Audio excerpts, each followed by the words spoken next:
Hello guys, today in this video we will talk how to show your this PC recycle bin options on your desktop window on window 10 or 11. Okay, so first of all what you have to do, you need to visit on your settings and by pressing this start menu, SETTS settings, and once you are on this screen you need to select personalization, and you need to select this option. Now over here you can see there are lots of options there. You need to select themes.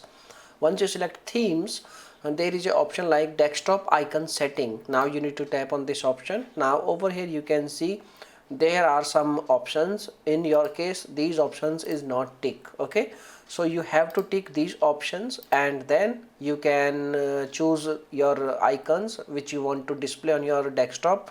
So once you select your icons you need to click on apply, and once you click on apply and now okay, now you will see your desktop icons is now available on your PC. So by using this method you can easily enable or easily you can show your desktop and recycle bin icons on your PC. Now if you have any other questions you can make a comment. I will reply very soon, and thanks for watching this video. Bye bye.